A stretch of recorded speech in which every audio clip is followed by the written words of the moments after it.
Behind the world's most iconic skylines lie secrets that were never meant to be found. Buried blueprints, silent cover-ups, and engineering gambles that put millions of lives at risk. This is forbidden engineering.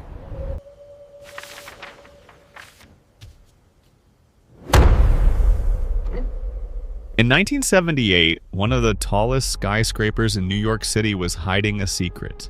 A secret so dangerous that if it had been revealed, it could have caused the deaths of thousands. The Citicorp Center, a gleaming 59-story tower in the heart of Manhattan, had a fatal flaw in its design, and the only person who knew was a college student. When architect Hugh Stubbins designed the Citicorp Center in 1977, he had a problem. The building needed to sit on the corner of Lexington Avenue and 53rd Street, but a historic church already stood on that exact corner. The church refused to move. So Stubbins did something radical.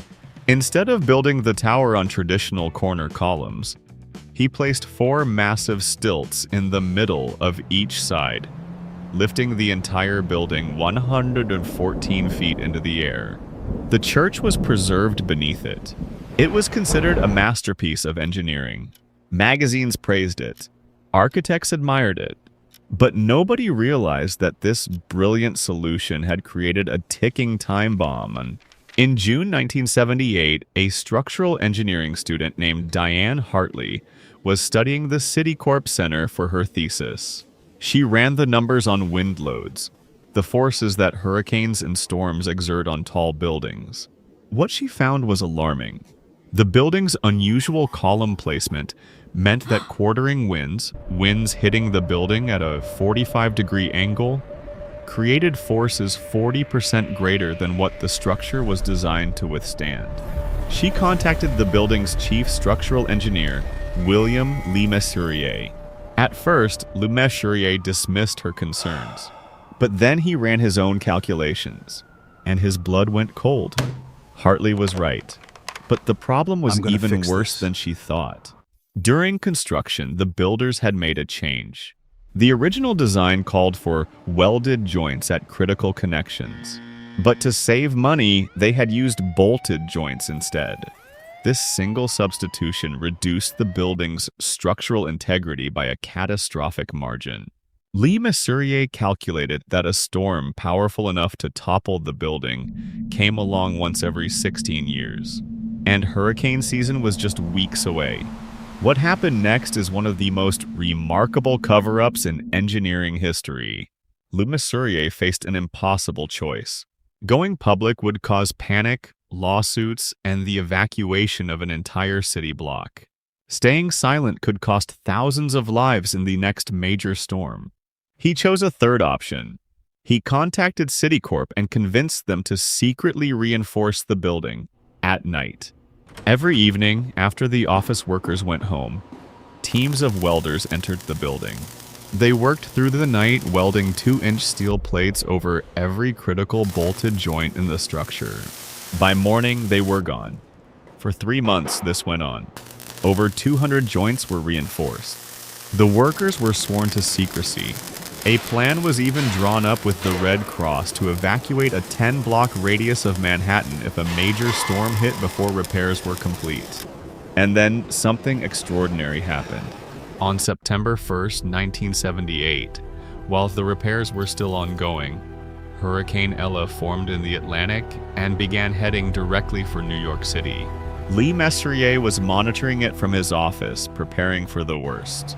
At the last moment, Ella turned out to sea. The building was saved by luck. The repairs were completed in October. Nobody told the public. Nobody told the tenants.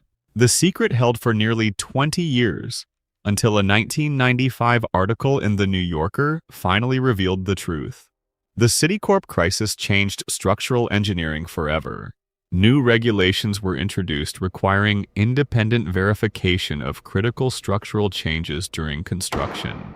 LeMessurier, who could have stayed silent and let his reputation remain untouched, was actually praised by the engineering community for his courage in coming forward, even if he did it secretly.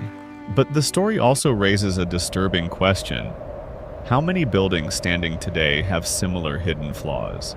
In 2019, San Francisco's Millennium Tower was found to be sinking and tilting. In 2021, the Champlain Towers in Surfside, Florida, collapsed without warning, killing 98 people. Investigations revealed that structural concerns had been raised years earlier, but were never fully addressed. The Citicorp story had a happy ending. Others have not. The next time you walk beneath a skyscraper, remember, what you see on the outside doesn't always tell the full story. Behind every gleaming facade, there are joints, bolts, and decisions that hold everything together.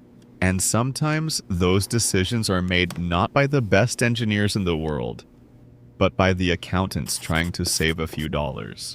If you found this story fascinating, make sure to subscribe and hit that bell icon. We cover the most incredible and sometimes terrifying stories from the world of engineering. Drop a comment below. Would you still work in a building that had a flaw like this? I'll see you in the next one.